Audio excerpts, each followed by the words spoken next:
Salut à tous. Alors je suis content de vous retrouver aujourd'hui. Alors je suis dans un endroit un peu particulier, ça fait un petit moment que je voulais venir ici.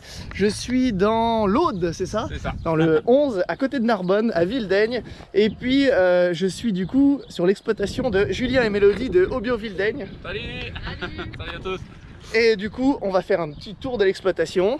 Julien et Mélodie ont une chaîne YouTube qui s'appelle Obio Vildaigne. Ils montrent leur quotidien, ils montrent leur façon de travailler. C'est une exploitation céréalière et maraîchère en bio. On va aller faire le tour de l'exploitation, du matériel aussi. On essaiera, ouais, on essaiera d'aller voir tout ça tout à l'heure. Et voilà, allez, on vous emmène.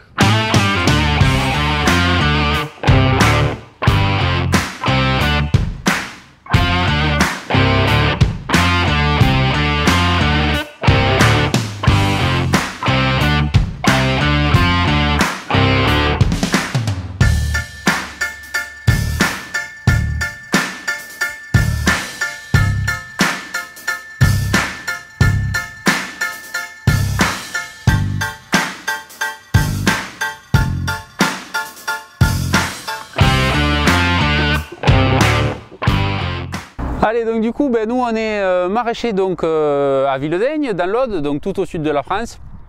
Donc maraîchers et céréaliers donc, pour la plus grande partie des productions, sur une superficie d'environ 20 hectares. Donc composé de 17 hectares de céréales et 2 hectares et demi de légumes.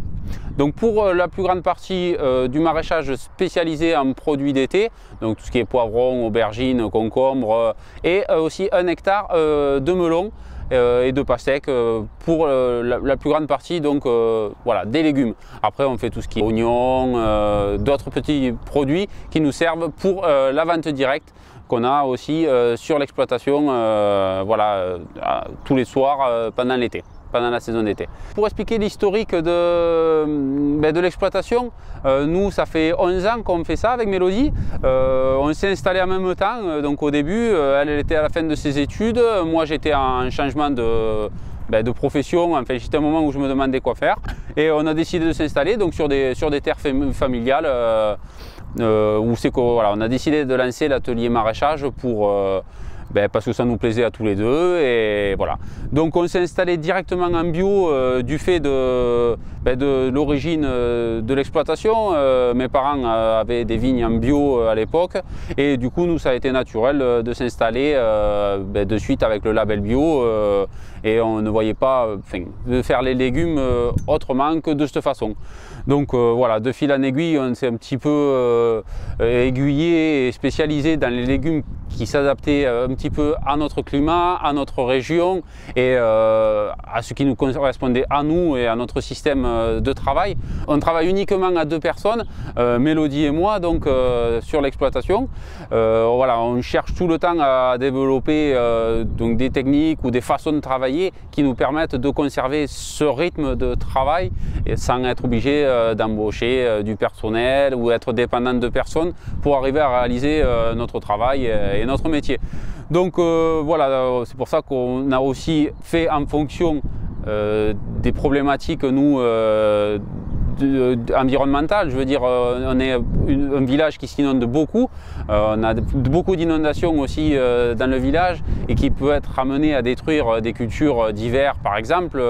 Toutes nos terres sont à fleur de rivière et voilà, c'est amené. Donc du coup, plein de petites choses ont amené à arriver aux productions qu'on produit maintenant. Voilà, des céréales l'hiver sur les terres qui peuvent du coup s'inonder et qui sont non irrigables et le reste, voilà, les terres qu'on peut se servir et qu'on peut arroser, on s'en sert pour faire du légume quoi. Alors après bien sûr on parle de bio mais nous aussi on a des problématiques comme tous les agriculteurs aussi, hein. C'est pas parce qu'on est en bio qu'on est épargné par les maladies et par les problèmes, mais justement on essaye de lutter avec les moyens qu'on pense le plus utiles sans avoir lieu d'utiliser des produits de traitement que certains j'utilise bien sûr, hein. On utilise ce qui est la bouillie bordelaise, du soufre mouillable, des bacillus éventuellement pour tout ce qui va être certaines larves et autres. Donc ça c'est des produits qu'on utilise, mais pour éviter d'en arriver au traitement, on va essayer d'avoir plutôt des méthodes ou des des techniques qui vont nous éviter d'empêcher la propagation sur de grandes surfaces, voilà, en entrecoupant les cultures par d'autres, par exemple, en faisant certaines rotations, en mettant aux alentours des systèmes un petit peu où c'est qu'il peut y avoir des refuges pour les plantes. On est assez isolé au niveau des cultures et au niveau des parcelles pour avoir des zones assez refuges aussi au niveau des insectes.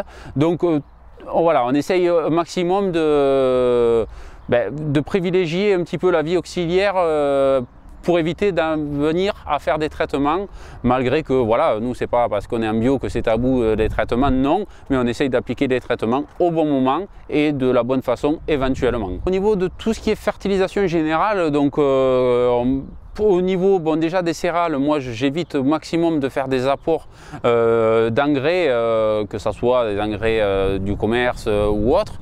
On n'a pas d'élevage chez nous, donc ça c'est vrai que c'est une problématique aussi, qu'on ne peut pas amener des fumiers ou des lisiers ou autres sur les céréales. Donc on va favoriser bien sûr encore une fois les rotations en intégrant des cultures comme la févrole, comme les engrais verts qu'on détruit, d'amener un maximum de vie du sol. Si on peut amener des amendements, donc après bien sûr sur tout ce qui est les légumes, donc là pareil avec la même technique des engrais verts, et après on amène des amendements du commerce classique, des amendements en pellet pour amener la vie du sol, bien sûr sous l'appui quand même des analyses de sol pour savoir toujours où c'est que j'en suis quand même, parce que des fois on peut se rendre compte d'un excès ou d'un manque uniquement en faisant des analyses, enfin moi c'est ce que je pense. Et du coup ça permet voilà, d'être toujours au plus juste des apports des légumes sans faire une fertilisation voilà, sur un papier, et voilà, on essaye toujours d'amener au plus juste ce qu'il y a besoin. Si éventuellement il y a besoin sur des céréales, si les conditions sont bonnes, s'il y a assez d'eau, si c'est poussant, si j'ai pas pu faire la rotation que je voulais derrière, je vais amener bien sûr des engrais organiques azotés. Par exemple, j'en sais rien, l'an dernier j'avais amené du 12-00 par exemple. Bon, ça c'est un engrais spécialement azoté, c'était de la poudre d'os il me semble. Donc il me semblait vraiment. Mais voilà, c'était du 12-00, ça j'en suis sûr. Donc voilà, mais c'était juste parce que j'avais fait un blé sur une année, mais voilà, sinon je vais privilégier toujours les restitutions, et voilà. En tout cas, c'est pas systématique sur les céréales. Et sur les légumes, donc pareil, on s'appuie sur des analyses de sol pour amener au juste les nutriments qu'il y a besoin de la plante, et ça on ajuste chaque année en fonction de l'évolution de la matière organique, des consommations des plantes, et voilà, pour éviter les excès qui risquent d'amener des problèmes plus tard quand on essayera de corriger, voilà. Donc en étant au plus juste et en essayant de s'appuyer au maximum sur les besoins de la plante, voilà, on évite des problèmes et des surcoûts aussi, qui coûtent des fois très cher parce qu'on amène des engrais qui ne sont pas utiles,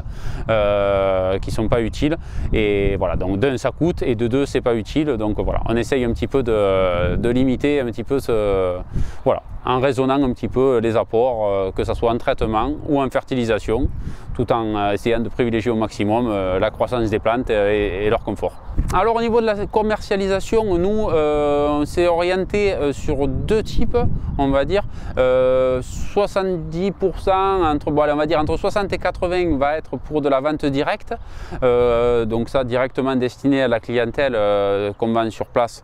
Donc nous c'est l'été, hein, c'est du mois de juin au mois de septembre qu'on vend tous les jours aux clients, et après donc on a toute l'autre partie qui va être vendu à un grossiste.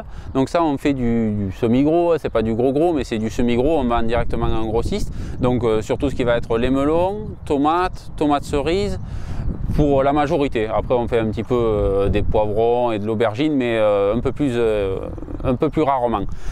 Donc ça on s'est orienté pour ça pour plusieurs façons. D'une part, ce qui va au grossiste ne va pas au client, et ce qui ne va pas au client intéresse le grossiste. Donc on a essayé toujours un petit peu de mixer les deux, et du coup on arrive vraiment à trouver le beau milieu, parce qu'une personne va préférer un gros fruit alors que peut-être le grossiste va préférer un petit fruit. Donc ça c'est vraiment voilà, on a ajusté aussi en fonction des années, les envies aussi des gens, hein, tout simplement, hein, comme c'est eux qui achètent, c'est eux qui choisissent, hein. On avait essayé de faire des légumes un petit peu différents, de choix, de couleurs qui ne leur plaisaient pas forcément, donc on a adapté, et inversement pour pour le grossiste. Des fois, ils voulaient certains produits ou certaines qualités, et on essaye toujours de mixer un petit peu les deux pour satisfaire tout le monde. Et pour limiter surtout la casse de nos produits et avoir besoin de jeter ou se séparer parce que ça ne convient pas à un client particulier. Et voilà, on mélange un petit peu les sources de commercialisation éventuelles.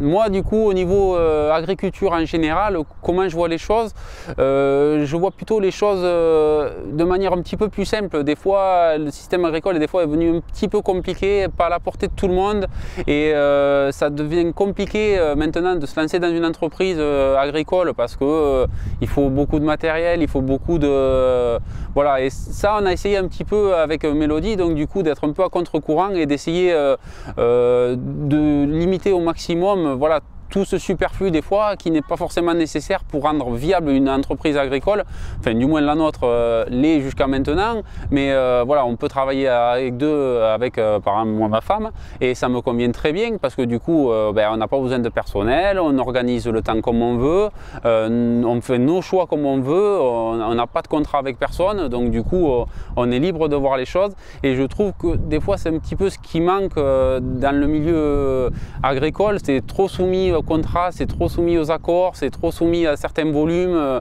on n'est plus libre de nos choix alors que c'est nous les premiers producteurs, c'est nous qui devrions pouvoir choisir ce qu'on a envie de faire et de produire, et pas spécialement à l'acheteur de dire il me faut tant de cette taille, et voilà, c'est la nature qui choisit beaucoup de choses parce que c'est elle qui dit s'il fait beau, s'il fait pas beau, s'il pleut, et justement voilà, beaucoup d'agriculteurs se retrouvent embêtés avec des contrats ou des filières ou un petit peu, pas le couteau sous la gorge, mais dans des difficultés des fois que l'autonomie qu'on a créée nous sur notre entreprise voilà, fait que voilà, on est assez content de faire notre métier comme on le fait maintenant, et voilà, du coup c'est ça qui nous rassure un petit peu dans le quotidien, dans le futur, parce qu'on a aussi des retours qui vont dans notre sens un petit peu à nous dire que voilà, nos choix qu'on fait ne sont pas forcément stupides.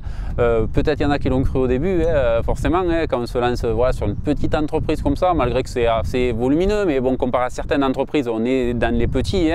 Mais justement, nous, on cherche à le rester parce que voilà, c'est un petit peu notre force jusqu'à maintenant, et on espère que ça le restera, quoi. Pour montrer comment cela a été réalisable au quotidien, parce qu'on avait beaucoup de questions pour demander comment ça se fait que c'est possible, comment ça se fait qu'avec 1 hectare et quelques de maraîchage ça passe, comment ça se fait, ou même des questions techniques, tout simplement comment vous faites ça, comment vous arrivez même à planter tout ça du coup à deux.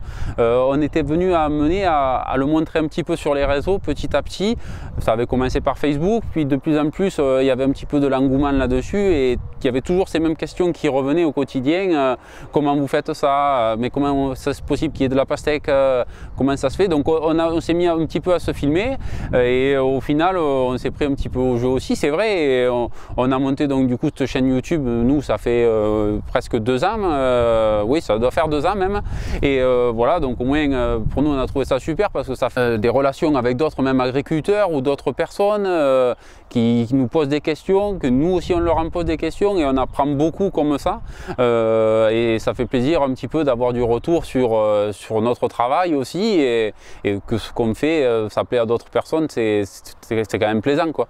Alors Julien, on est où là? Tu peux nous expliquer ce que c'est ce champ et ce que vous faites ici? Voilà, donc là c'est une des premières parcelles qu'on se sert le plus régulièrement, parce que voilà, c'est celle où on a le petit travail, les oignons, à l'intérieur il y a les tomates dans la serre. Donc ça c'est une serre qu'on a montée cette année.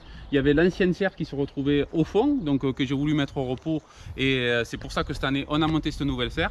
Donc là principalement sur cette parcelle, donc des oignons et des tomates sous la serre. Donc voilà, la serre à tomates. Donc bon, ben plusieurs variétés à l'intérieur. Ça va de la tomate un petit peu allongée, de la ronde. Donc voilà, plusieurs variétés. Donc ça c'est une serre où c'est qu'on a voulu un petit peu cette année changer nous le système. Donc là tout le système de palissage est en biodégradable. Donc que ça soit les ficelles ou les clips qui sont à la base donc des tomates. Donc tout ça c'est du biodégradable, et voilà. Donc pour nous, ça a une plus grande simplicité pour à la fin de récolte, si on oublie, pour rien laisser au champ. Voilà, on a essayé un petit peu ça, c'est un essai cette année. Il y a une vidéo qui est sortie sur leur chaîne où ils expliquent tout ça. Enfin, en plusieurs vidéos. En plusieurs, ouais, voilà, parce que ça a été étape par étape. Voilà, je vous laisserai suivre les aventures si jamais. On expérimente chaque année et pour pas trop se mouiller, on essaye un petit peu de faire des essais, voir ce que ça donne. Et puis si ça va pas, on change quoi. Voilà. Donc voilà, de toute façon on le voit là, il y a 3 variétés. Il y a une variété un petit peu plus grande, une variété un petit peu plus, bon comme tu le vois, c'est des variétés un petit peu pointues, type cœur de bœuf. Bon, il fait chaud. Hein. Les tunnels toujours, mais là ouais, j'ai remis le pantalon, j'aurais peut-être pas dû. Parce que j'étais en short, ouais, c'est chelou ça. Hyper chelou. Ça va pas être des vidéos sur l'agriculture, ça va être des vidéos d'humour. Avec nous. Les mecs vont devenir humoristes maintenant. L'irrigation principale donc se fait par du goutte à goutte au sol toujours pour éviter d'éventuelles maladies ou amener trop d'humidité au sol. Donc on localise au niveau des gouttes à gouttes. Mais par contre au dessus, donc comme tu le vois, il y a des petits asperceurs. Donc ça on est voilà, juste à ce niveau là. Donc c'est des asperceurs qui me servent plus vraiment s'il fait vraiment trop chaud trop longtemps, ou c'est que s'il y a trop d'humidité qui baisse, ça me permet de mouiller un petit peu l'ensemble. Mais c'est pas des asperceurs vraiment d'irrigation, c'est plutôt pour rafraîchir l'ambiance et humidifier s'il fait vraiment trop chaud. Donc là comme tu vois aussi sur cette partie il y a des tomates plus petites. C'est juste que c'est des tomates cerises, donc là comme tu le vois, hop, qui sont, on a planté ça beaucoup plus tard parce que comme ça vient quand même beaucoup plus vite, voilà, on a préféré le planter plus tard, donc voilà pourquoi elles sont différentes celles-là. En tout cas, c'est chouette. Hein. Ouais, c'est beau. Hein. Pour le moment, ça va à peu près. Hein, c'est en avance un petit peu par rapport à la Haute-Savoie, hein, quand même. Ouais. Oui, enfin, forcément, c'est toujours un peu en avance. Ils en font aussi. Oui, on en fait des tomates, oui. Comme tu vois aussi, derrière moi, il y a la fameuse, la fameuse ruche à Bourdon. Donc on a essayé de mettre en place cette année. Je rigole parce que pour ceux qui ont vu la vidéo sur notre chaîne, allez la voir, la vidéo. La star est là. Et voilà, moi je faisais pas le malin non plus, hein, on rigole, mais c'est vrai qu'au début c'est un petit peu impressionnant. Donc là, hop, je sais pas si t'en vois, il y en a des fois qui rentrent, qui sortent, qui sont à l'entrée. Et du coup, bon voilà, pour la ruche qui, on espère ça aussi, c'est un essai cette année, nous aidera un petit peu à féconder si les conditions sont mauvaises, malgré que pour le moment ça va, mais ça pourrait en conditions un petit peu difficiles aider, surtout quand on ferme les portes et que du coup il n'y a pas de brassage d'air, parce que d'habitude il y a de l'air. On a fait donc de la salade. Bon, tout ça pourquoi? Parce qu'on avait donc cette serre de libre par rapport que l'an dernier on avait que celle-là et ça faisait plusieurs années qu'on faisait tomate sur tomate sur tomate. Voilà. Et bon, on avait d'éventuels problèmes qui faisaient qu'on s'est dit ça serait bien de tourner de serre. Donc j'avais fait un gros engrais vert de moutarde. Que j'ai suivi aussi. Voilà, qui arrivait presque au niveau des barres là, donc voilà, donc ça. Et comme je l'ai broyé et qu'on avait la serre de libre, on s'est dit on pourrait faire des essais donc sur d'autres cultures, enfin du moins avoir la place de libre, ça m'embêtait de rien y faire. Donc du coup au lieu de la laisser seule, là on a fait un essai, donc là on va être sur que du paillage biodégradable.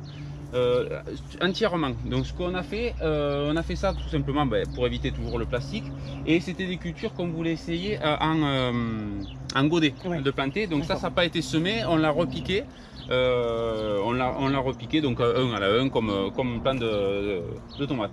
Donc ça pareil, de la salade, ça on en fait une petite partie, on en fera chaque semaine, ainsi de suite pour notre bande. Voilà, on n'a pas cherché à l'avoir trop tôt.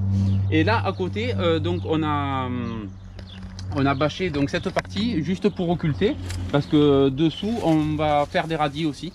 On fera des radis, et pour éviter que ça se salisse, on a mis un paillage qu'on découpera à mesure et on fera des bandes comme les salades en avançant au fur et à mesure, Donc là même système, on a mis du goutte à goutte sur les haricots. Donc là on est sur de l'haricot vert classique. Ça c'est pareil, c'est des cultures qu'on connaît pas trop, Ouais. on n'a pas l'habitude parce que souvent dehors nous c'est impossible à faire. Ouais, bah c'est expérimental comme C'est tu l'as dit. expérimental, ouais, vraiment pour nous. Hein. Ça a l'air plutôt de bien fonctionner. Déjà on avait peur à la transplantation que ça se passe mal, que ça soit fragile ou quoi. Bon, au final ça va. Et à côté, donc vraiment il y a tout qui est de laisser quoi. La bâche bio avec l'aspersion, ben, ça aussi du coup là je mets un peu plus l'aspersion longtemps pour bien mouiller.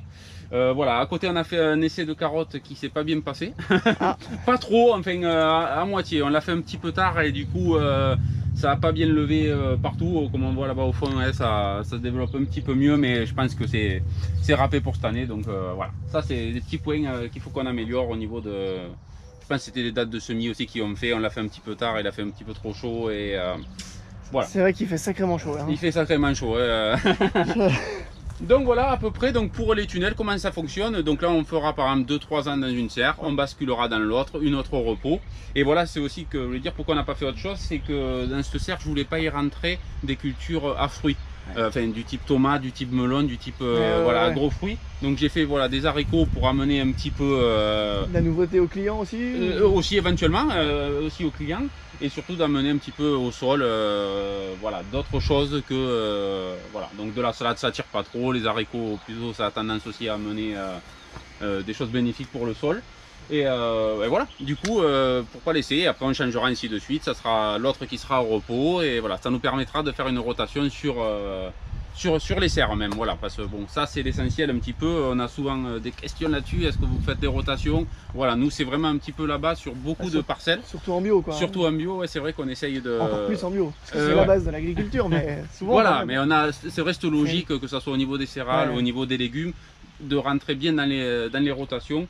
Et ça nous faisait faiblesse un petit peu d'en avoir qu'une et on ne pouvait pas, voilà, donc c'est pour ça qu'on l'a séparé aussi, on n'a pas fait un long tunnel pour ça, c'est pour pouvoir vraiment séparer les espaces de culture et que voilà. Et du coup vous avez deux serres. C'est les deux serres qu'on a vues là. Voilà les deux serres, voilà, c'est pour ça qu'on a tout regroupé ici, parce que bon, comme c'est des choses un petit peu plus minutieuses, on l'a un petit peu plus sous la main et ça nous permet voilà. Ouais, puis je veux dire, c'est bien d'en avoir quand même. Voilà, c'est bien d'en avoir. Même malgré que vous ayez un climat chaud. Voilà, c'est vraiment nous c'est vraiment pour le début, pour qu'on ait les choses au plus tôt pour notre vente, mais après dehors on prévoit dans les autres champs, tu verras tout à l'heure, il y a des cultures qu'on abrite d'une autre façon et qui permettront de prendre le relais ensuite de la serre. Donc vraiment les tomates c'est le produit un petit peu star du début de l'été, c'est ce qui lance, c'est ce qui lance l'été. Une salade de tomates avec la mozza voilà, à la cool. Hein. Voilà, ça c'est le début de l'été. Donc voilà, c'est vraiment ce qui manque un petit peu, de la salade, un petit peu des haricots, les oignons, et après quand l'été veut bien venir... Ça commence à vous faire une sacrée gamme hein, de légumes, hein, mine de rien. On essaye un petit peu. Donc là c'est chouette. Voilà, au niveau de la serre. Donc nous voici au champ de melon, et ben une jolie petite parcelle. Hein. Julien va nous expliquer exactement ce qu'ils ont fait. Il y a eu 2 plantations, la dernière avait lieu avant-hier. On va aller voir Julien qui va nous en dire plus. Je suis sûr qu'il va nous en dire plus, Julien. Mais oui. Je suis là. Donc, tu en étais où? Non, je disais juste qu'on est arrivé au champ de melon. Voilà. En tout cas, c'est chouette ici. Hein. Moi j'apprécie. Hein, j'apprécie. Hein. Là, on est bien au soleil. Mélodie est de retour. Oh, bonjour. Rebonjour. Donc voilà, ouais, nous dans l'exploitation ici, les melons, ça c'est à peu près, on va dire, la moitié de notre superficie, en gros, sur le maraîchage, oui. Ah ouais, c'est vraiment melon quoi. Bah, en même temps, c'est la région. Voilà, c'est un petit peu la région, il y a un petit peu le climat. C'est une culture qu'on saisit assez. Et donc là, on fait à peu près, nous, 1 hectare sur 2,5 hectares de maraîchage généralement. Bon, il y a aussi un petit peu de pastèque au milieu, je te montrerai après. Mais voilà, en gros, on fait 1 hectare de melons, quoi. Plusieurs modes là, donc là, les premiers melons qui ont été faits fin mars, début avril à peu près. Donc sous tunnel, avec de la bâche donc, de forçage. Qui permet, voilà, on le déroule avec une machine qu'on ira certainement voir tout à l'heure. Oui, Mélodie, tu peux arrêter de faire du bruit. Non, mais... Non, mais c'est pas comme si la fenêtre n'est pas ouverte. Non, mais je... Les DJ. J'allais dire bon appétit, mais non, ça marche pas. Le premier système, donc avec les bâches fermées, donc au début elles sont complètement fermées. On met ça donc en début de saison, donc fin mars, début avril. Donc voilà, pour mettre bien sûr à l'abri, surtout protéger du vent aussi, oui. parce que nous aussi on est la région où il y a un petit peu de vent. Et voilà, donc là on a ouvert progressivement. Ensuite là on passe sur une deuxième série. Donc là c'est une série pareil, il y a autant, sauf qu'on ne bâche pas. Là ça a été, donc là quand tu le vois là, on a planté ça hier. Donc pareil, là on a fait ça en godet biodégradable justement, tu sais, c'est ce qu'on avait fait, et là du coup... la vidéo est sur leur chaîne aussi. Hein. Voilà, ça s'est plutôt bien passé à la plantation, il n'y a pas eu de vent derrière, donc pour le moment pas de problème. Et donc après il va y avoir une troisième série à la suite, donc qui ira sur la fin du champ, et qui nous permettra d'arriver jusqu'à peu près la fin de saison prochaine. C'est pour ça qu'on segmente, on fait en gros début avril, on va dire, mi-mai, et après courant juin, pour essayer d'arriver à peu près jusqu'au mois. Tu échelonnes comme voilà, on échelonne pour arriver à peu près jusqu'au mois de toujours à fournir quoi, enfin sur les périodes. Quoi. Voilà, ouais, sur la période estivale, d'avoir un maximum de quantité sur la durée, quoi. Voilà, surtout. On ne fait pas tout un champ d'un coup, justement pour nous, pour pouvoir récolter à temps, correctement, ne pas avoir des gros volumes aussi qui tombent d'un coup, parce que c'est un petit peu dur à gérer. Le melon, quand ça arrive, c'est voilà, il y en a un, il y en a 10, il y en a un palox, il y en a voilà, ainsi de suite. C'est un petit peu effet boule de neige. Et tu ramasses tous les jours après, de toute façon. Tous les 2 jours. Tous les 2 jours. On essaye de faire en sorte de bien ramasser, et normalement, si les conditions sont bonnes, on peut se permettre de tenir 2 jours. Ok. Voilà. Et alors, il n'y a pas une herbe. Hein. Il n'y a pas une herbe, c'est vrai. Pourtant, bon, là, comme tu vois, on est sur des super terres, nous, voilà, c'est des terres un petit peu de bord de rivière. La rivière, elle est juste là-bas. Donc là, c'est des terres, ouais, voilà, juste derrière les roseaux là-bas derrière. Donc là, c'est des terres assez, on est quand même sur des limons, mais assez sablonneux, et du coup, bon, voilà, c'est super terre pour, enfin, nous, c'est nos super terres, quoi, ici.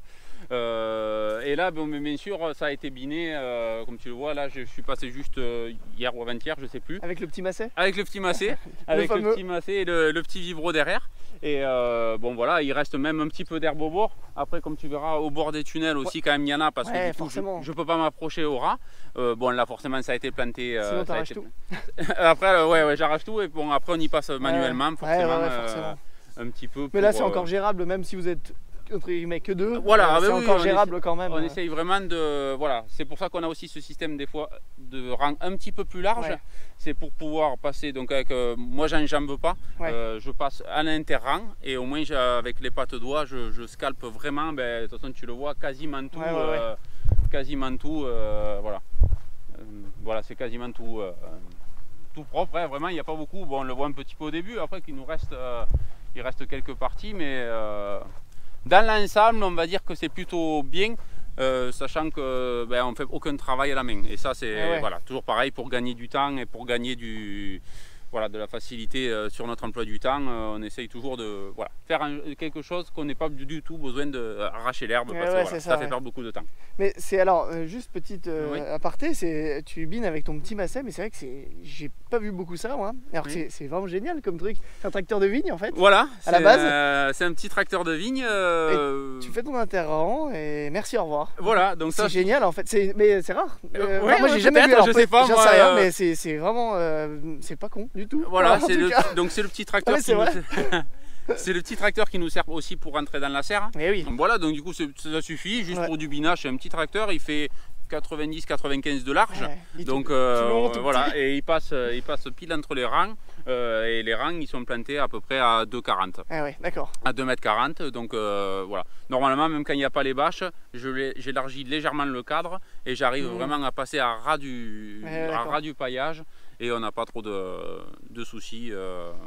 Avec l'herbe, on essaye au maximum tant qu'on peut, parce qu'après quand la végétation prend un peu le dessus, c'est un petit peu plus compliqué, donc j'y passe maximum, et après dès que ça sort, du coup, faut le faire à la main. Faut le faire à la main, c'est le petit cadeau. Ça restera. Et bah tu fais faire à Mélodie de toute façon. C'est toujours moi qu'on voit. Voilà, c'est ça. De toute façon, ils disent tout le temps que c'est Mélodie qui travaille. C'est vrai que. On a peut-être qui se pose la question, mais voilà, on est conjoints et collaborateurs donc sur l'entreprise. C'est beau ça. Voilà, mais du coup, on se suffit à 2. Et... Alors là, du coup, on est arrivé dans un de tes champs de blé. Voilà. Donc ça, c'est notre production qu'on a sur l'entreprise. Donc ça représente à peu près, on va dire, 18 hectares, allez, 17-18 hectares en fonction des champs qu'on sème. Une grosse partie de la surface quand même. Voilà, ouais, une autre partie, donc beaucoup de champs. Donc là on est sur un blé tendre bio, bien sûr. Donc pareil, l'an dernier il y avait donc un précédent Fèverolles. Donc ça a été l'an dernier, bon justement ça s'est mal passé la Fèverolle, j'étais obligé de la détruire, enfin il n'y avait pas de grains, il y avait une belle Fèverolle mais les conditions ont fait que voilà, ça s'est mal fécondé. Et du coup cette année, c'est pas grave, le blé en a profité, donc comme on voit il se porte plutôt pas mal, il est assez joli, on est assez content et ben voilà, donc pareil dans cette logique de rotation, voilà, on met toujours soit des légumes, un coup de céréales et un coup donc de Fèverolles derrière pour changer et d'amener au sol d'éventuels nutriments qui peuvent être apportés par la Fèverolle derrière, quoi. Et petite question, du coup, est-ce que des fois tu fais du maraîchage sur ces parcelles-là ou... Alors, sur celle-là, non, parce que du coup, c'est un petit peu plus compliqué pour moi pour l'irrigation, malgré que celle-là pourrait. Mais par contre, ça arrive donc sur la parcelle qu'on vient de voir de melon, il y avait eu donc du blé, de la Fèverolle et des melons cette année. Voilà. Et les melons tournent avec une autre parcelle qu'il y a de l'autre côté, donc tout au fond, où c'est que, ben, pareil, pour pas qu'il y ait les melons toujours sur la même année. Et donc cette année, il y a eu des Fèverolles sur cette parcelle-là. Voilà la boucle un petit peu de notre fonctionnement, voilà, des rotations chez nous, quoi. Voilà. Donc le blé, en généralement, donc sur les 17-18 hectares, ça représente à peu près la moitié. Donc la moitié, et l'autre moitié souvent on fait soit des pois, soit de la Fèverolle, d'amener un maximum de, voilà, de protéagineux ou légumineuses derrière. Voilà. Donc comme tu verras après sur une autre parcelle, il y a une autre parcelle où c'est qu'il y aura des engrais verts dessus, où c'est qu'on a fait des engrais verts. Donc parce que là pareil, ça sera à destination du maraîchage l'an prochain. Donc là ça sera des céréales qui ne seront pas récoltées et il y aura beaucoup plus de variétés dedans. Mais voilà, en gros donc ce que ça donne derrière, voilà, c'est un blé de Fèverolle, ça, comme on dit. Donc là, les Fèverolles qui ont été du coup pas moissonnées, qui se retrouvaient à peu près à 1,80 m, quoi, ont été complètement. J'avais fait une vidéo aussi là-dessus où c'est que ben, j'expliquais pourquoi je la détruisais. Et malheureusement, ben, ce qui n'est pas bon pour une chose est toujours bon pour l'autre. Et du coup, on a apporté entièrement toute la végétation a été enfouite. Donc ça a fait vraiment un gros engrais vert, donc pour les futures céréales, quoi. Mais en tout cas, il est beau ce blé. Hein. Là pareil, donc au niveau, on en parle, mais là l'enherbement, il n'y a eu aucun travail de désherbage, même à la RC tri ou quoi. Là il a été uniquement semé, il n'y a pas eu d'opération de désherbage. On en voit un peu qui sortent par-ci par-là, mais ça reste quand même pour, je pense, un blé bio très correct. Où tu n'as pas mis du tout d'engrais Là-dessus, du coup, cette année, comme il y a eu les Fèverolles l'an dernier, il n'y a eu aucun apport. Des fois, ça peut m'arriver selon les parcelles où c'est que si malheureusement je suis obligé de remettre du blé derrière du blé, là je ferai un apport d'organique. Ouais, comme tu fais comme une petite analyse. Voilà, mais du coup, généralement, quand il y a eu les Fèverolles derrière, tant pis, je laisse comme ça. Et normalement... Et pour preuve, on voit qu'il n'y a pas un passage de roue. Il n'y a pas un passage de roue. Donc ça veut bien dire ce que ça veut dire. On est en bordure, c'est pareil, en bordure, il n'y a rien. Et...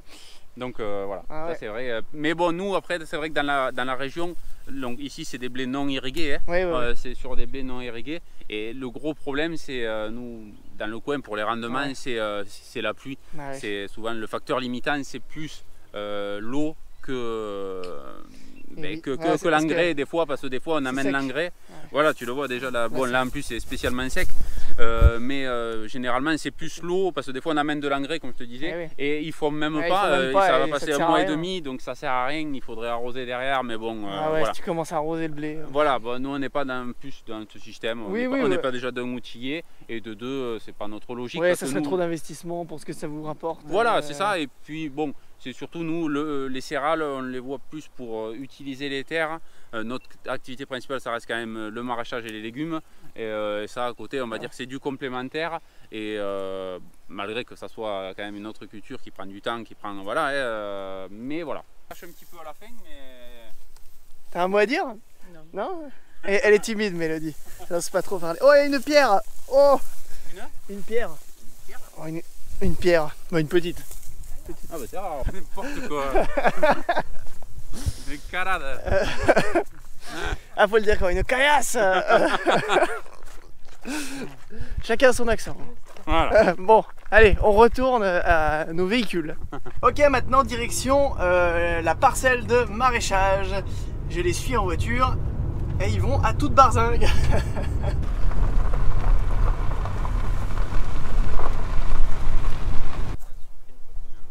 Est-ce qu'on serait pas arrivé à la parcelle de maraîchage? Exactement. Impeccable. Exactement. Donc voilà, donc là c'est l'autre partie donc des légumes. Attends, je vais mettre sur. C'est bon, allez. Putain, ça c'est bon. En fait, Voilà, mais t'as bien fait en fait de pas couper. Hein. Il va y avoir des beaux moments, tu sais. Il va y avoir le bonus. ça va? Ça va. Mon tournage impossible chez Obio, quoi, tu vois. Allez, donc reprenons. Là, donc on arrive sur la parcelle, la dernière parcelle donc de maraîchage, donc qui est un petit peu plus loin dans le village. Donc là, ça va être la parcelle où c'est qu'on va faire tout ce qu'on appelle nous le petit maraîchage. Donc les poivrons, les aubergines, les pommes de terre, les tomates à attacher. Voilà, donc là on est sur un îlot donc, de 2 parcelles semblables. Donc les deux font à peu près 1 hectare. Donc là toujours pareil, dans la logique de rotation, il y a 7 parcelles à côté. Et toujours pareil, la parcelle à côté donc, où c'est qu'il y a des engrais verts dessus qu'on avait semés. Donc là-dedans, moi j'y ai intégré 5 ou 6 variétés même facilement de... 5 ou 6 variétés au moins, je ne me rappelle plus exactement. Il y a du blé, de l'avoine, des fèves-rolles, il y a eu de la moutarde et sûrement quelques d'autres trucs, je ne me souviens pas ce que j'ai mis à l'intérieur. Ouais, encore une fois, il y a une vidéo si jamais. Voilà, si vous avez besoin. Mais voilà, donc bon, voilà, ça je l'ai fait avec tous mes restes de faune de graines que j'avais. Et donc là, c'est une parcelle qui va être au repos, pareil pour 2 ans, voire 3 en fonction comment je compte m'organiser, mais en gros c'est ça. Alors juste petite aparté, Oui. du coup quand tu dis au repos pendant 2-3 ans, tu fais des engrais verts là et après qu'est-ce que t'en fais concrètement sur les années et les mois à venir? Là tu as ton mélange Oui. qui est semé et tu le détruis quand? Ben là en fait déjà j'ai détruit la moutarde. La Ok. moutarde, j'avais fait, je te passerai sûrement des photos, il y avait la moutarde qui était bien haute et je suis passé haut avec le gyrobroyeur et j'ai détruit toutes les fleurs. Pour éviter que ça se ressème et laisser de la place donc au reste qui va arriver en derrière. Donc le but c'est toujours pareil, ça va être détruit une fois qu'un petit peu plus tard je vais le laisser un petit peu quand même devenir un petit peu plus dur, qu'il y ait un petit peu plus de lignine à l'intérieur et je vais tout broyer et le laisser et refaire un couvert dessus. Ah, tu vas refaire un couvert? Ouais, okay. tout le temps, c'était ça ma question. avec d'autres bases. Donc là je pense, mais bon le problème je risque d'être un peu embêté, je voulais faire un sorgho fourragé pur pour amener beaucoup de biomasse et de couper encore avec les espèces. Après derrière sûrement une moutarde et sûrement une autre céréale, ainsi de suite, que j'ai pas semé cette fois-ci. Donc peut-être avec un orge mélangé avec je sais pas, de la veste, voilà. Vraiment faire et apporter toujours un maximum de matière, d'une part bon, pour les apports du sol et d'une part pour pas avoir à m'occuper d'un champ, à le travailler, à faire une chose. Et après je le détruirai un petit peu en avance. Au gyrobroyeur du coup? Au gyrobroyeur et au disque, voilà, et après au disque pour l'enfouir quand même, pour pouvoir ressemer. Parce que je ne sème pas en direct. Oui, puis tu laboures pas à voilà. chaque fois. Non, là ça sera pas labouré, c'est les disques semés. C'est juste semés. avant les blés ou avant les parcelles de maraîchage que tu laboures? Vraiment, ouais, et encore. Les blés pas tout le temps? Sinon je décompacte. Ouais, si je peux, je décompacte. Et si vraiment les conditions qui sont sales ou autres, là je vais plutôt labourer, mais c'est pas systématique. Tu te sers de ton labour plutôt comme un désherbant? Voilà, avant une culture qui a besoin d'être propre, peut-être comme voilà, quand il y a eu du maraîchage. Du blé, peut-être juste avant les fèves-rolles, je vais le faire. Enfin, tout dépend vraiment.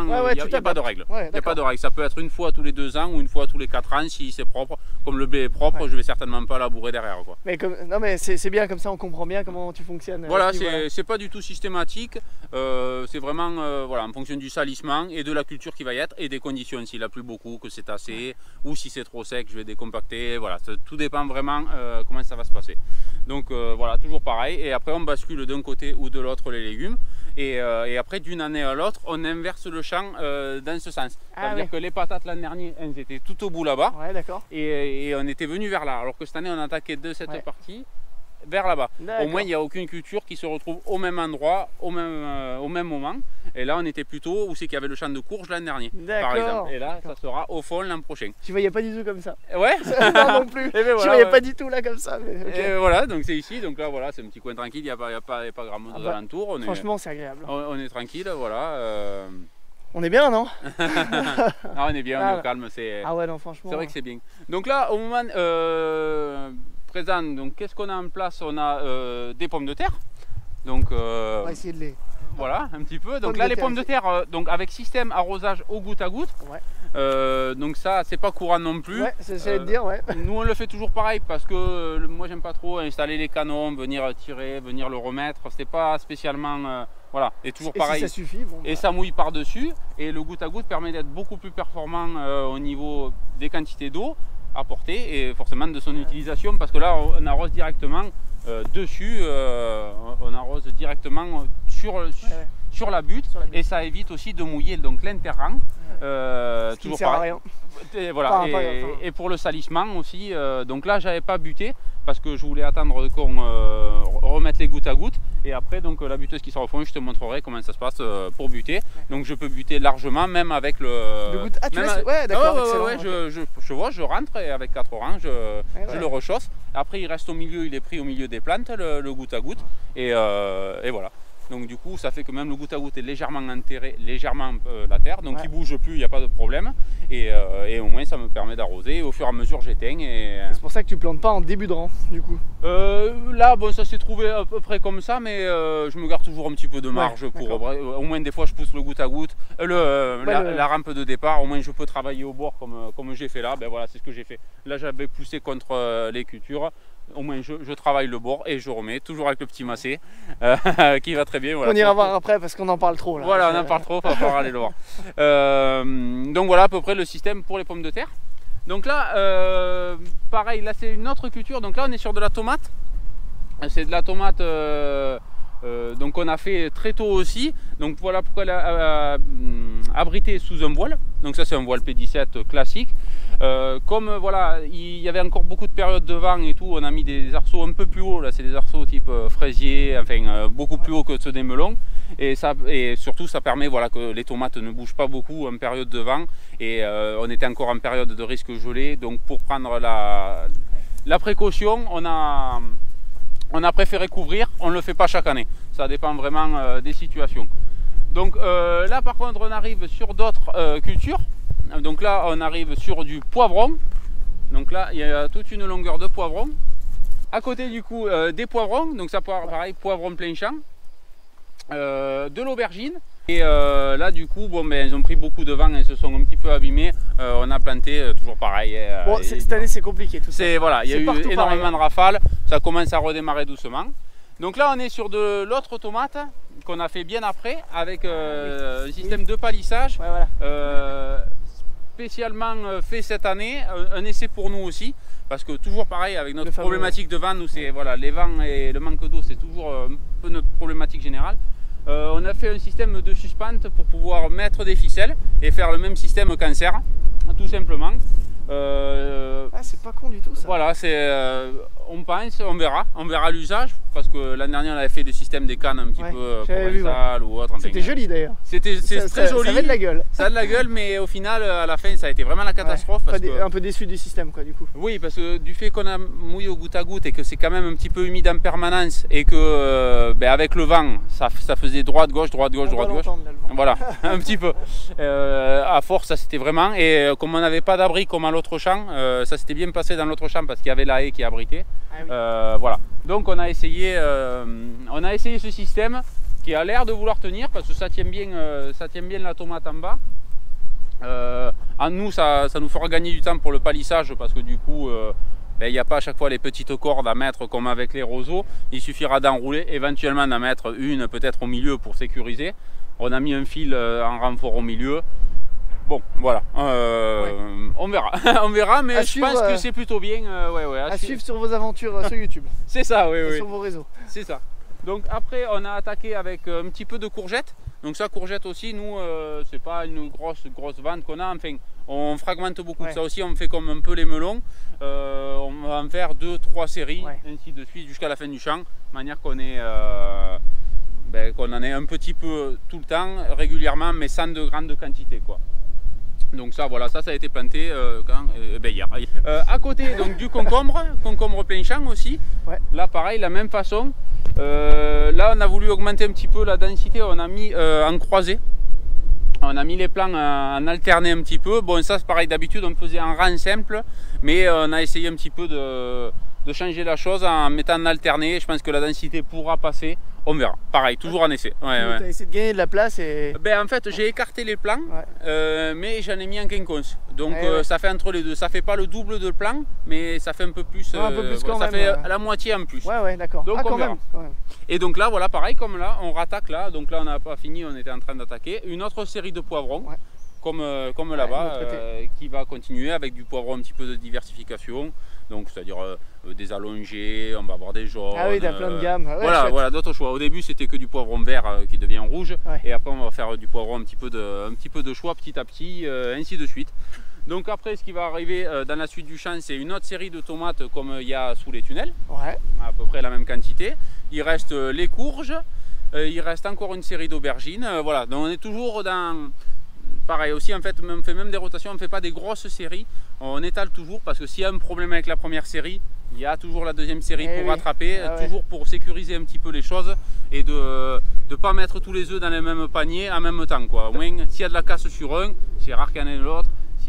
Et aussi, on fait ce système, peut-être, bon, c'est peut-être dans la logique bio, j'en sais rien, mais pour éviter aussi pour tout ce qui est les ravageurs, le fait qu'on mélange, tu as vu, toutes les cultures petit à petit, mis à part les melons, bon, que c'est une plus grande culture, mais on mélange toujours les espèces.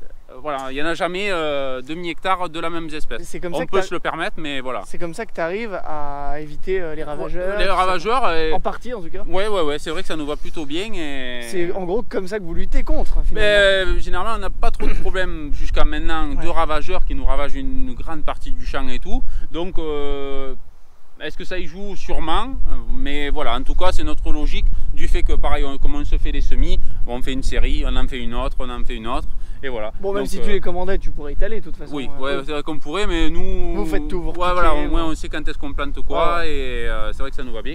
Donc ainsi de suite, pareil, la courge, et après on termine avec de la courge sur la fin du champ, donc qui prend à peu près voilà, la fin du champ. Voilà. Donc en gros, voilà un petit peu pour les légumes ici, à peu près comment ça se passe, quoi. Et la parcelle, elle fait combien là? Ici, elle fait 1 hectare. Le champ de melon fait 1 hectare et quelques, et après il y a les 0,50 d'oignons qu'on a vu là-bas avec les serres. Au tout début de la vidéo. Pas tout à fait 0,50, mais bon, en gros, parce que celles-là sont légèrement plus grandes qu'1 hectare, mais en gros, ça fait 2,5 hectares, quoi. Et sachant qu'on a à peu près le double, donc avec les cultures d'à côté, pour faire nos rotations, toujours pareil. Voilà. Parce que ta parcelle de maraîchage là, en fait, comme tu disais au début, pour que je sois bien sûr d'avoir compris, vous alternez entre les deux là. Voilà, c'est ça. Tous les 2 ans. L'année dernière, on était ici, cette année, et l'an prochain, on repart là-bas. Pour 2 ans. Pour 2 ans, et après, on vient là. Et à chaque fois, on alterne de... Et c'est pour ça que tu laisses des engrais verts là tout le temps. Voilà. On pourrait faire une céréale, c'est vrai, mais comme moi, là, ici, on a des sols, bon, mais t'as vu, je te laisse imaginer le sol, ici, pas terrible, enfin, c'est des bons sols, mais ils ont une mauvaise structure avec beaucoup d'argile, et comme nous, il pleut pas souvent, si on le prend pas pile à point, et quand même, ça a un effet améliorant quand même d'amener de la matière dans les engrais verts. Donc, ça change tout, hein. C'est incroyable, quand tu laboures sur un engrais vert, ça n'a juste rien à voir. Voilà, c'est pour ça que je mélange beaucoup aussi d'espèces, pour avoir plusieurs effets entre... tout ce qui va être comme les céréales, les racines des céréales et les racines d'autres espèces pour faire un mélange au niveau du sol, des compactions ou autre. Voilà. Donc si tu veux, on va aller voir la buteuse à pommes de terre que j'ai ici. Carrément, on va aller la voir. Et juste un petit mot sur la préparation. Tu prépares avec quoi là? Alors là, ça a été préparation très difficile cette année. Mauvaise question. Non, ça a été difficile parce que du coup, il a fait très sec. Au début, il y a eu donc ça un labour derrière la culture. Donc après qu'on avait nettoyé les champs, j'ai fait un labour au mois de novembre. J'ai laissé reposer tranquillement. J'ai mis mes engrais à peu près, c'était courant janvier. Donc voilà, courant janvier, pour essayer de l'amener au plus tôt possible en fait les engrais, parce qu'il y a eu de l'engrais et beaucoup d'amendements organiques quand même sous forme de, voilà, de pellets, pour essayer d'amener pareil. Tu commandes à la COP, enfin qui te prépare, voilà. Il l'a expliqué dans des vidéos. Voilà, et comme des fois nous on n'a pas de fumier ici, il n'y a pas d'élevage et autres, ce qui est important c'est voilà, d'amener beaucoup d'amendements à manger, donc que ça soit par les engrais verts ou que ça soit par les amendements du commerce. J'ai amené ça, sauf que le problème il n'a pas plu pendant quasiment presque 2 mois. Donc en fait on s'est retrouvé au moment de la plantation avec l'engrais qui était encore plein, donc il a plu, on a voulu se dépêcher un petit peu, on a un petit peu loupé le bon moment, ça, voilà, ça s'est pris comme c'est de l'argile, et après bon, du coup j'ai passé quelques coups de vibrocuteur et rotalabour pour plomber. Voilà. Mais donc bon, tu prépares tout, en gros la finalité c'est au rotalabour tout le temps. Au rotalabour, je ne suis pas encore outillé, j'aimerais bien me faire acheter un enfouisseur ou un cuttirato. Ah ouais, tu voudrais acheter ça, ouais. J'aimerais bien, parce que tu vois dans les conditions vraiment c'est quelque chose ouais. Là, cette année ça a été vraiment terrible, malgré que dessous après tu vois ça c'est bon, mais il faudrait vraiment trier les grosses mottes qu'on aille dessous et d'avoir un lit de semences propre au moins pour pouvoir déjà tirer le plastique dans de bonnes conditions quoi. Je t'ai pas dit, la plupart à partir donc des tomates sur la fin, normalement on va réaliser ça qu'avec du plastique biodégradable. On ne le dirait pas, mais ça c'est vraiment du biodégradable. J'en avais parlé dans des vidéos à moi, parce que du coup, à l'Arnouillère où j'ai fait pas mal de vidéos, et tout ce qui est en plein champ est planté sur du biodégradable. Et c'est vrai que j'en avais parlé parce qu'il y avait plein de résidus au moment de. Et oui, on dirait que les engrais verts. Des fois peut-être au courge là-bas le dernier truc, on dirait qu'il y a des résidus, mais petit à petit il y en avait à l'autre champ, et c'est vrai qu'avec le temps ça part petit à petit. C'est en amidon de maïs ou de terre, c'est ça exactement. Donc gros avantage parce que on n'a déjà pas à enlever le plastique, c'est un gros travail, c'est très pénible, et puis franchement c'est top, du coup on le met, il n'y a pas besoin de l'enlever, donc voilà, en plus c'est bon pour l'environnement, donc c'est plutôt bien quoi. Donc là c'est la buteuse à pommes de terre, donc un outil assez efficace pour moi, c'est un outil que j'ai recherché aussi pendant quelques temps, parce que plusieurs avantages. Bon, premier avantage était d'occasion, donc ça c'était top. Non, mais ouais. Un petit peu d'occasion. Ouais, un petit peu d'occasion, mais super fonctionnel parce que vraiment c'est exactement ce que je voulais. D'une part pour l'espacement assez grand, là je suis en 4x80, donc ça me permet vraiment de chevaucher donc 4 rangs, enfin 2 rangs avec le tracteur, mais ça me couvre 4 rangs. Il y a les petites dents de vibrocuteur donc qui me binent l'interrang facilement, et juste derrière on a les disques qui rechaussent les pommes de terre, et depuis qu'on a ça, pareil, on n'a quasiment pas besoin d'arracher à la main. On y passe une fois ou deux à peu près à la main, mais quasiment pas de travail manuel non plus sur les pommes de terre, alors qu'avant c'était vraiment un calvaire, on le faisait avec le butoir, c'était vraiment pas pratique. Donc voilà, achat simple, mais encore une fois super efficace. Franchement je le changerai pour aucun outil quoi, vraiment. Vraiment. En plus, elle est grande quand même. Elle est grande, ouais, ça fait 4x80, donc bon, avec 3-4 allers-retours, je reviens. Et tu la laisses là, du coup? Là, je la laisse là parce qu'elle est super large, et dans le village, je passe quasiment pas. Ah ouais, je vois que c'est serré même l'entrée. T'as vu, c'est serré. Alors, même en voiture, déjà, on voit que c'est serré. Donc, et du coup, là-bas, j'ai pareil, il y a un endroit où il y a un pont, et c'est juste, je l'avais amené par le champ, bon, bref, c'est en gros, c'est super compliqué. Nous, t'as vu, il y a des petites routes ici. C'est assez compliqué à gérer les gros outils. C'est aussi pour ça que je suis outillé des fois en matériel en 2,50 m, parce que déjà c'est très compliqué pour les chemins, les rases pour tourner. On voit, il y a pas mal de petites pierres, de petits murets. Donc, ah oui, voilà, nous c'était... tout le parcellaire a toujours été habitué aux vignes, toujours pareil. Le travail de tracteur, tracteur serré. Voilà, c'est ça. Donc il y a il y a toujours eu des petites rases parce que par habitude, et le parcellaire est fait beaucoup pour ça quoi. Et c'est pas plus mal pour tes sols d'avoir des tracteurs légers. Oui, c'est vrai que. C'est vrai, c'est un truc. On voit beaucoup de gros tracteurs, de gros outils, c'est vrai. Après ça permet, mais bon, comme tu vois, on est beaucoup morcelé, et des fois d'aller d'un endroit à l'autre, des fois c'est un petit peu contraignant, voilà, d'avoir pas beaucoup de place même dans les villages pour passer, c'est un petit peu bon, mais ça c'est pas grave, on s'adapte, bien adapté. Alors du coup, nous voici au cœur de l'exploitation de Julien et de Mélodie. Voilà. Donc on est à Vildaigne ici. Ouais, voilà.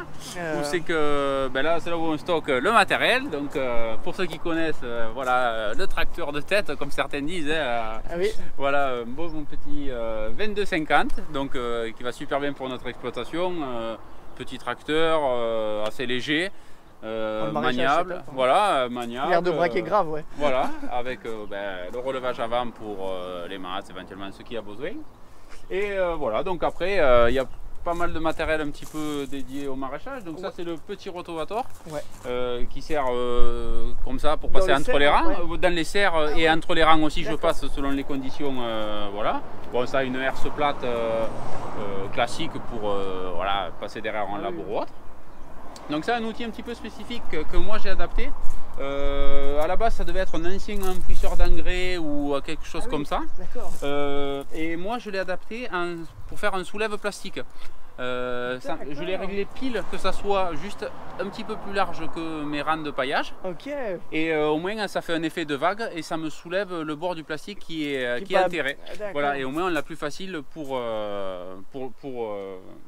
enlever le plastique, quoi. Super bien foutu ça. Voilà, tout simple, encore une fois. Non mais on voit que tu as bien pensé ton truc. Voilà. Là.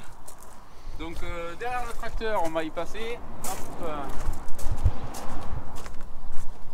Donc là, la planteuse à plot, Jolan. Donc ça, une planteuse pareille. Donc comme la majorité de notre matériel, c'est du matériel qu'on a acheté d'occasion, petit à petit, au fur et à mesure de nos besoins et du matériel qu'on trouve. Donc voilà, super machine aussi pour mon système de culture sur paillage, parce que ça me permet de chevaucher donc le rang de paillage et de planter voilà, à l'aide de plots. Donc c'est réglable en fonction des espacements désirés. Donc ça peut aller de 33 je crois jusqu'à même quasiment 1 mètre si on en laisse que 2 face à face. Le support de caisse et du coup le siège derrière où c'est que moi il y a Mélodie qui plante derrière les plants directement par terre dans le paillage, quoi. Donc voilà, machine aussi toute simple mais... Et tu plantes quoi du coup avec ça? Oh ben ça on plante tout le... Tout ce qu'il y a besoin de planter. Non mais tout ce qui est les courges, les tomates, les melons, les pastèques, tout ce qui est sur paillage et qui est distancié avec... Une ligne par paillage, quoi. Tout ce qui est en rang double on ne peut pas, par contre. Tout ce qui est les poivrons, les aubergines, qu'on fait des rangs doubles, avec ça on ne peut pas, enfin du moins avec celle-là. Oui, parce qu'il y en a d'autres modèles. Il y a des modèles qu'ils avaient modifiés, Jolan, enfin qu'ils avaient fait avec 2 roues un petit peu différentes pour planter en rang double. Mais bon, il te faut un opérateur de plus pour planter. Il faut un opérateur de plus, parce que même avec une roue ça existait avec 2 opérateurs. Au moins, tu sais, il y a un autre siège à côté et tu peux être 2. Donc là, ça va mieux. C'est quand tu plantes serré par exemple pour aller à fond, pour aller un petit peu plus vite, ou alors ça te permet de moins speeder entre les trous, quoi. Quand tu plantes par exemple, faut y aller, quoi. Hein, c'est sûr que. Oui, mais là, nous, je vais en vitesse la plus lente derrière et ça a un bon débit. Ça vous suffit. Vous avez ça pas suffit largement. C'est en s'énervant bien, on pourrait planter 8000 plants, 9000 dans la journée sans problème, quoi. Dans toute une journée, mais nous on n'en a pas l'usage, nous il y en a, ça va très bien, quoi. C'est top. Donc voilà, et après on va voir donc, notre matériel après. Donc là, des chômeurs classiques, cover crop, je ne sais pas comment vous l'appelez, pareil, très ancien. On le voit dans pas mal de tes vidéos d'ailleurs. Pas mal de vidéos, il me va super bien parce que du coup, bon voilà, nous on a, c'est vrai que la voirie, comme on a dit, qui n'est pas trop adaptée à du matériel très large. Voilà, déjà 2,50 m, 3 mètres, ça passe, mais c'est déjà compliqué. Donc moi j'ai ça, surtout qu'il est surtout adapté à mon tracteur, hein, que c'est pas non plus un super... 72 chevaux, non? Ouais, voilà, 72 chevaux dans les 70, je sais plus exactement, 68. Les experts de 22,50, vous nous direz. Voilà, mais c'est dans cette idée-là, donc du coup déjà un 2 mètres, ça commence déjà à tirer, du moins il y en a ce qu'il faut, et moi j'en ai assez pour le parcellaire aussi que j'ai.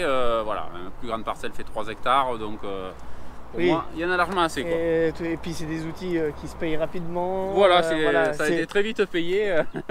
Il y a eu des réparations, ça je l'avais fait. Tu avais fait aussi des vidéos. Voilà, des roulements, mais bon c'est rien, ça c'est dérisoire. Voilà, c'est un peu de travail mais ça coûte pas cher, donc c'est ça qui est bien quoi. Et d'ailleurs, j'en profite au passage, donc s'il y en a qui n'ont pas compris, ils ont une chaîne YouTube, du coup Obio-Ville-Daigne, je vous mettrai les liens dans la description, et il y a leur Instagram, Snapchat, Facebook, enfin voilà, ils sont connectés. Je fais une petite parenthèse parce que allez-y, allez mettre un j'aime, voilà, ils font du super job, ils prennent du temps pour expliquer les choses, et voilà, et ça doit se valoriser encore. Ben, vous méritez beaucoup plus encore. Et on montre comment on fait, voilà, sans rien cacher. Sans rien cacher, sans aussi non plus beaucoup de matériel ou beaucoup de choses à arriver de tenir ça en fait quelque chose qui tient à peu près correct. Ouais. Allez, on passe à côté. À côté, donc le Rotalabour. Donc Rotalabour Kuhn, EL100, EL100. Matériel pareil, acheté avec le rouleau packer à l'arrière. C'était en combiné donc avec le semoir derrière. Ça par contre j'avais acheté l'ensemble. Aussi d'occasion, mais qui me va très bien aussi parce que c'est du matériel en 2,50 m, ça reste quand même assez rare maintenant. Voilà, la norme c'est souvent 3 mètres maintenant. Donc ça c'est bien parce que toujours pareil pour mon tracteur, c'est un outil qui est assez lourd quand même. Lourd, hein. Avec déporter le semoir derrière, ça commence à faire beaucoup de poids. Donc voilà, bien adapté pour moi. Donc il me sert pour les travaux de maraîchage et donc pour faire toute la préparation de sol bien plate, recompactée avec le rouleau packer, et ça me sert aussi pour semer les champs de céréales, voilà. Donc voilà, avec le semoir Amazon derrière, D8 spécial pour ceux qui connaissent aussi. Donc là, petit gyrobroyeur facile par rapport qu'il est léger et que du coup je peux m'en servir autant avec le petit massé qu'avec le gros. Et ce qu'il y a de bien avec ce gyrobroyeur, c'est que je l'ai modifié du fait de la hauteur. J'ai enlevé les barres de sécurité devant et derrière. Bon, je l'ai modifié en enlevant les sécurités, bref. Mais ça me permet de nettoyer les plantes de melon du paillage, sans abîmer le paillage, parce que comme les melons ça fait des grosses plantes quasiment de 2 mètres de large, pour l'enlever ça évite de l'enlever. Donc je le pose juste à ras du sol, donc ils se tiennent tout seuls et ça me scalpe net les melons sans me toucher le paillage dessous, que je peux enlever par la suite. Donc du coup c'est voilà, un outil un petit peu modifié, pareil. Bon après ça reste un gyrobroyeur classique à lame quoi, mais voilà, donc du coup c'est voilà, une petite modification qui me sert à nettoyer même tout le reste, toutes les aubergines, tout ça. Je fauche tout comme ça et j'abîme pas mon paillage dessous ni le goutte à goutte. Donc à la fin il reste que le paillage au sol quoi. Et que tu n'as plus que ça à enlever. Voilà, j'ai plus que ça à enlever. Donc, avec la fameuse machine qu'on a vue au début. Voilà, avec et voilà. Quand c'est pas du biodégradable. Et après nos mains, pour sortir le reste. À côté, donc ça, bon, mais ça c'est un rouleau classique de champ. Un rouleau Jean de Bru avec des petites crossquillettes derrière. Bon, ça me sert à replomber les champs quand je fais les engrais verts en conditions un petit peu sèches pour replomber le tout. Rien de spécial. Voilà, emporter, en tirer, modifiable. Mais on peut faire les deux. Soit on bascule vers devant, on peut le tirer au relevage ou quelque chose comme ça, ou le porter pour l'amener au champ sans qu'il touche par terre forcément. D'accord, ok. Voilà. Ah, c'est bien foutu. Donc la grosse machine aussi. Ouais, c'est une grosse machine, un peu trop grosse pour nous peut-être, mais voilà, ça c'est de la dérouleuse à tunnel. Donc pour faire les tunnels de melon par exemple, les tunnels nantais. Donc c'est un outil qui nous permet de dérouler du film de forçage de 2,20 m. Donc nous le plastique fait 2,20 m. Donc ça fait une tranchée. Donc ça on chevauche la rangée plantée paillée. On a mis les arceaux précédemment. Donc tu les fais à la main les arceaux? Ouais, les arceaux, voilà, il y en a comme ça. Donc ça c'est des arceaux flexibles, hein. C'est des arceaux, voilà. Donc ça c'est facile, on a pris ce système parce que voilà, une fois que c'est rangé, on fait des bobines et du coup c'est facile à ranger dans le champ. Et après du coup l'arceau passe dessous. L'arceau passe dessous, ça le couche un peu et le plastique passe dessous et ça rechausse derrière. Donc voilà, une machine un petit peu compliquée. Sur celle-là, il y a un terrage hydraulique. J'ai une petite télécommande devant qui me permet, s'il y a du dévers, de compenser un petit peu le dévers de chaque côté. Mais voilà, machine un petit peu lourde avec un petit peu de porte-à-faux. Ça remue beaucoup de terre et pour moi le mien, même avec la masse, Ouais, j'ai du mal à rester bien aligné du fait que le terrage de là devant, tu vois, il y a presque... C'est la machine qui construit, qui commande. Ouais, voilà, ouais. Quand il y a beaucoup de terre et quand c'est humide, surtout quand on fait les melons, des fois les premiers en conditions un peu humides, ça tire beaucoup de terre et ça a tendance à me faire riper petit à petit si je suis pas tout à fait bien droit. Donc ça, vibroculteur, bon ça, vibroculteur de 3 mètres. Ça te sert pas mal quand même. Ouais, ça beaucoup pour les préparations, juste, ça me permet juste de gratter le dessus sans problème. Voilà, un classique. Voilà, un classique. Léger. Voilà. Derrière le décompacteur, donc 3 dents, assez lourd aussi pour moi. Mais qui fait le boulot quand on a besoin de décompacter. De toute façon, tu le vois, il y a la trace à 35-40 un petit peu dans les champs. Donc c'est déjà pas mal. Hein. Voilà, comme on a dit, si je laboure pas, je décompacte. Donc je décompacte avec ça. Les deux dents sont alignées avec mes roues de tracteur. Ouais. Donc pour toujours décompacter au niveau de mes roues. C'est quoi la voie du tracteur? Tu sais, 180 Ouais, c'est ça. C'est enfin plus ou moins standard. Quoi. Ouais, voilà, c'est ça, 180. Et du coup, pareil, par contre, avec le rouleau packer à l'arrière, qui me permet aussi de casser les dernières mottes. Et bon, il y a un peu d'herbe. Et de casser et de replomber derrière pour avoir quand même quelque chose de pas trop soulevé juste après avoir décompacté. Donc là, la machine. La fameuse. Fameuse machine. Il y avait eu tout un teasing en vidéo. Tu étais parti en voiture et tout. C'est ça, ça avait été mon gros voyage pour aller chercher encore une fois un matériel d'occasion. Mais pas très loin de chez moi en fait. Ouais, c'était à Mâcon. Oui, peut-être un petit peu plus haut, mais c'est vrai. Mais pas extrêmement loin. Donc là, voilà, super, pour moi c'est vraiment une super machine, je l'ai cherchée pendant très longtemps. Machine suisse en plus. Ouais, machine suisse, vraiment super pour moi parce qu'elle remplissait tous les critères que j'avais besoin. Je voulais une machine qu'on n'ait plus besoin de se ramasser par terre, enfin de se baisser pour ramasser les pommes de terre. Je voulais quelque chose où c'est que Mélodie pouvait travailler presque toute seule derrière, ou du moins quelqu'un derrière, si c'est pas moi ou si quelqu'un conduit, peu importe, un outil très simple. Et qui nous permettait surtout de séparer les patates sur place parce que je voulais pas quand même tout ramasser dans une trémie ou quoi. Je voulais faire un pré-tri. Donc là, l'avantage de ça, ça monte par le soc derrière. Il y a tout le tambour de machine à laver qui tourne, enfin j'appelle ça le tambour de machine à laver. Ça tourne, ça remonte les pommes de terre et les grosses mottes en haut sur le tapis principal. Donc sur le tapis principal, on va y retrouver donc les mottes, l'herbe et les patates forcément. Et après sur les deux tapis juste à côté, on a le choix de basculer donc soit les petites pommes de terre, soit les grosses pommes de terre ou jeter les anciennes comme tu veux. En fait ça te permet de trier comme bon te semble. Et là du coup c'est moi qui avais créé aussi un petit évacuateur qui permet de balancer les déchets à l'extérieur de l'arrêt. Parce que si on le fait d'habitude, ça rebalance au milieu et à la rangée d'après, on reprenait ce qu'on avait déjà trié.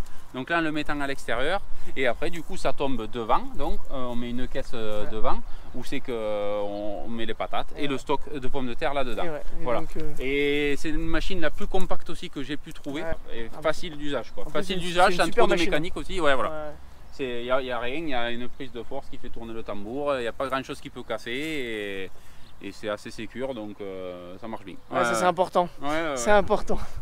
Voilà, et donc là ma charrue 3 corps, c'est une charrue Massey Ferguson, mais c'est parce qu'elle est rouge, mais au final c'est une UR losange. C'est une UR RL. Je sais pas, je crois que c'est peut-être ça s'était vendu par Massey Ferguson à un moment donné, mais c'est une UR. Donc losange, donc avec les versoirs un peu rectangulaires. C'est pareil, pour moi ça me va assez bien, c'est une charrue qui est lourde, donc elle a du coup, costaud, hein. Ce qui est assez lourde, et pour moi du coup ça me va assez bien parce que des fois on travaille dans des conditions un petit peu sèches et ça permet de plomber quoi. Donc et ça voilà, une petite benne qui me sert un petit peu à tout, un petit peu à rien, donc des fois pour récupérer un peu de graines pour ma semence à la moisson, pour amener des fois des big bags, vraiment une petite benne. Ça c'est une benne vigneronne au départ. Je crois qu'en charge utile elle a 3,5 tonnes, je crois, quelque chose comme ça. Une petite benne. Et voilà, donc du coup pareil, là, un petit outil cultivateur de 2,20 m je crois. Nous on appelle ça queue de cochon, cultivateur, enfin voilà. Qui me sert ça pareil à faire les préparations un petit peu plus profondes derrière un labour ou voilà, pour préparer un petit outil pas très grand. Des fois dans la serre ça m'arrive un petit peu de le mettre. Voilà. Petit outil simple. Ok. Bon, mais là, du coup, le petit fou, le petit massé, comme d'habitude, comme on voit souvent à chaque vidéo, un petit massé 135V. Voilà, super. Pareil, très peu d'heures, celui-là, 2100 heures. Ah oui. C'est un tracteur qui a très peu servi avant qu'on l'ait. T'es sûr qu'il a pas fait un tour de compteur? Non, franchement, c'était un monsieur qui l'avait acheté neuf à l'époque pour amener juste son motopompe à son jardin et il s'en servait très peu. Ah ouais. Donc, du coup, c'est toi qui lui as mis des heures en fait. Un petit peu, mais pas beaucoup. Vraiment, jamais pas beaucoup sur le massé parce que c'est. Ben voilà, ce qui sert que pour des petits travaux. Donc ça, voilà, ça c'est vraiment un outil qui me sert énormément à biner. Donc ça, c'est à la base, c'est un vibroculteur de vigne, je pense, extensible et sur lequel il y a des pattes doigts dessus. C'est super parce que, je sais pas, tu peux filmer si tu veux de la largeur. C'est vraiment très étroit et du coup, ça permet de rentrer dans les rangées que ben, tu as vu tout le temps. Donc très petit. Et voilà, super efficace. C'est vrai que c'est tout petit comme tracteur. Ah, ça change des. Et dessus, ah ouais, quand t'es dessus là, c'est. Ah ouais, c'est tout compact, c'est super quoi. Pour moi, c'est super, c'est léger, ça puissant. Ah ouais, ça fait quand même 40 chevaux, je sais, ou 45. Et ouais, ça marche vraiment bien. C'est nerveux un peu. Ouais, franchement, c'est nerveux. C'est pas mal. Donc, voilà. C'est le petit appareil de traitement que j'avais acheté, je crois, l'an dernier. Donc ça, c'était un outil qui paraît vieux, mais c'est pareil, il est aux normes celui-là et tout. Il y a le contrôle dessus, il est à jour, quoi. Et ce qu'il y a de bien, c'est qu'il y a une turbine. Bon, là, j'avais réparé quelques trucs, hein. J'avais changé les tuyaux, j'avais changé forcément tout ce qui s'use, quoi. Voilà, tout ce qui s'use. Et ça me permet vraiment pour aller au mieux, par exemple, sous les feuilles des melons, sous les feuilles d'aubergine, dans les tomates, d'avoir de l'air. C'est un pulvérisateur, une turbine, voilà, un pulvérisateur à turbine. Donc voilà, petit outil que je peux mettre derrière le massé aussi, derrière toi. Et du coup, je peux passer dans les rangs aussi, et pour traiter au plus près et au plus juste de ce qui a besoin pour traiter. Par exemple, je ne suis pas obligé de traiter avec une rampe de 12 mètres, ça me permet de traiter que deux en fonction de 4 rangs comme je veux. La main, je peux la démonter pour la mettre là, pour la mettre juste derrière. Je fais un petit peu ce que je veux. Donc pareil, petit matériel, mais super efficace. Pour le moment, c'est super. Tout l'an dernier, j'ai fait avec ça et c'était parfait. La plastiqueuse, alors là, c'est du 100% artisanal. Ouais, ça avait été attaqué par mon grand-père à l'époque qui butait pour son jardin. Mon père l'avait un petit peu modifié pour du paillage de 1 mètre. C'est des cadres gares de vigne. Oh, d'accord. C'est un cadre vigneron. À l'époque, il travaillait la vigne avec ça. Et ça a été entièrement tout modifié. Après, il y a eu plein de modifs dessus. Tout le monde en a rajouté dessus. Et encore une fois, je n'ai pas envie de la changer. Parce que, elle va super, je pense. Donc, un versoir qui ouvre. Ouais. Le rouleau qui se déroule derrière, tout simplement. Le goutte à goutte qui descend. Bon, cette année, j'ai fait une petite adaptation pour pouvoir mettre 2 rouleaux. Je peux mettre 2 rouleaux et dérouler 2 gouttes à goutte en même temps. Ça, je ne l'avais pas avant, c'était un petit peu problématique. 2 roues de brouette classiques avec un tender homemade, mais voilà, c'est super efficace parce qu'il ne faut pas que ça tende trop parce que sinon ça arrache le plastique. Donc j'ai trouvé que ça. Au final, au début, j'avais essayé avec des amortisseurs de voiture et tout, c'était trop dur. Et du coup, je trouvais ce système. Ouais, j'avais essayé avec des amortisseurs de voiture, mais en fait, des fois, c'était trop raide, ça me déchirait le plastique. Donc du coup, j'ai mis ces tenders, au moins ça me permet de le régler et ça va nickel.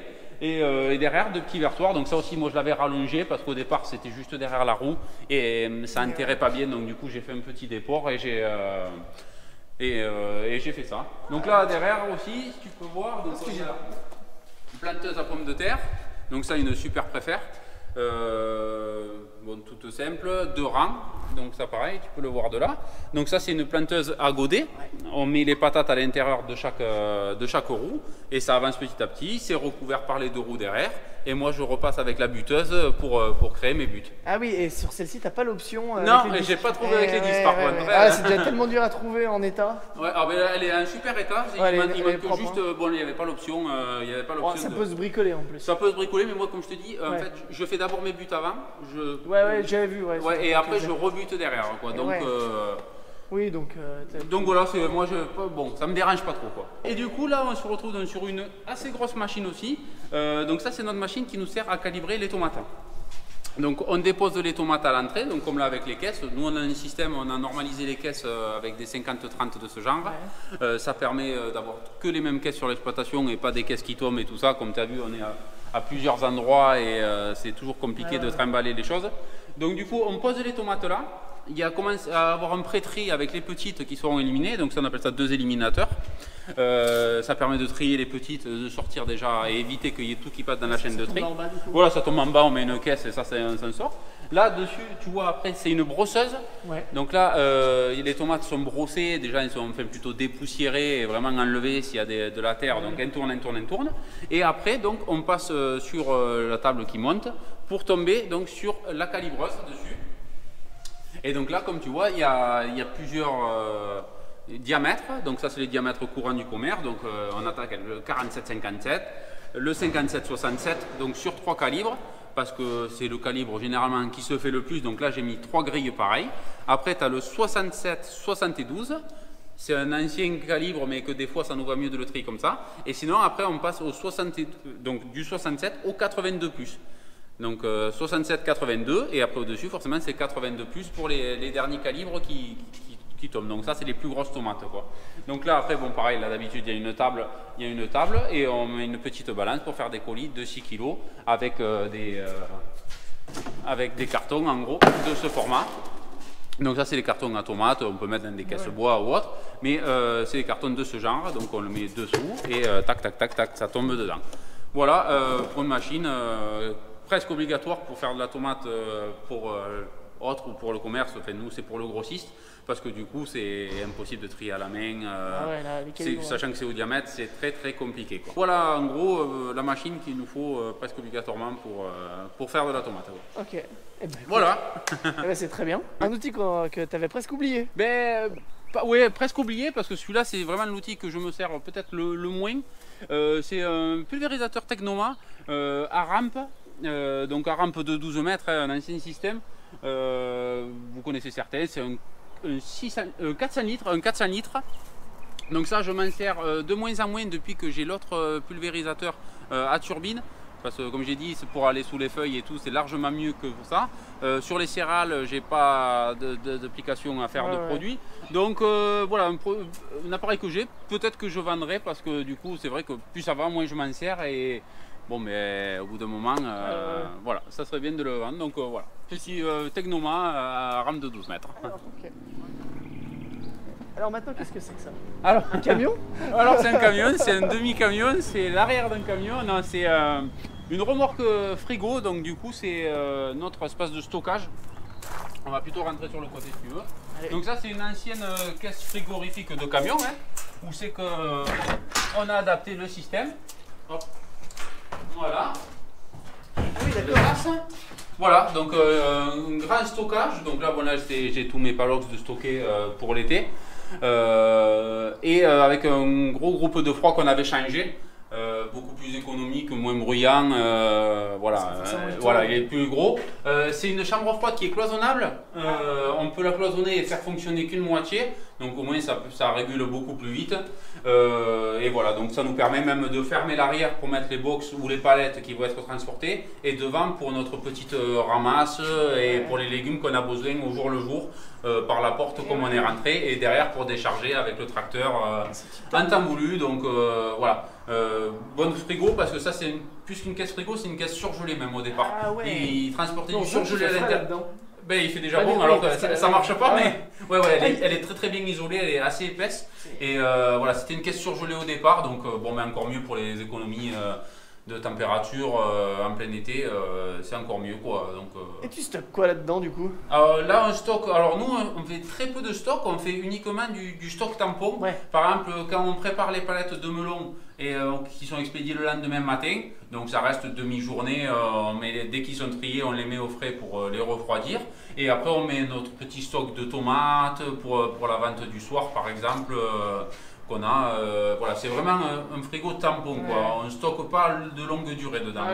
On ne stocke rien, d'ailleurs tu le vois c'est vide, mais dans tous les cas même l'été c'est du, voilà, si on ramasse 5 caisses, on met 5 caisses, on tire dedans et ainsi de suite. Il y a toujours une rotation, c'est pas du stock longue durée, quoi. C'est vraiment l'été, comme on a que des produits d'été et qui fait très chaud, c'est vraiment pour refroidir les produits qui ont besoin, bien sûr. On ne stocke pas les patates, on ne stocke pas les oignons, uniquement les produits comme la courgette, le concombre, les poivrons. Les choses qui au quotidien ont besoin quand même en plein été de tenir le froid, quoi. Et tu y mets à combien Moi, le frigo, je le mets généralement entre 11 et 13 degrés. Ok. 11 et 13 degrés, simplement pour les melons aussi, parce que les melons, ils ont tendance à changer de couleur s'ils sont trop froids. Si on les descend trop en température, quand ils réchauffent, ils ne deviennent pas jolis. Donc on les garde au frais, mais pas au froid, en fait, on va dire. Voilà, c'est plutôt... et pareil pour tout le reste. Pour éviter qu'il y ait un gros choc thermique après à la vente quand on vend, on refroidit plus que... voilà. C'est juste du frais, quoi. Voilà, c'est plus du frais que vraiment du gros froid pour stocker longtemps, quoi. Ouais. Okay. Voilà. Bon, bah, bon, et ben la vidéo touche à sa fin. Merci beaucoup à Julien et Mélodie pour l'accueil, c'était top. J'espère que ça vous plaira. N'oubliez pas d'aller vous abonner à leur chaîne, Obio Vildaigne. Et si vous êtes en vacances ou que vous habitez dans le coin de Vildaigne, n'hésitez pas, l'été, les ventes se font à Vildaigne. Et voilà, et c'est annoncé sur les réseaux, donc vous en faites pas, vous aurez tout ce qu'il faut. Et allez-y. Voilà, c'est des gens qui méritent et bravo pour tout ce que vous avez monté. Voilà. À tout bientôt. Allez. Ciao, ciao. Ciao.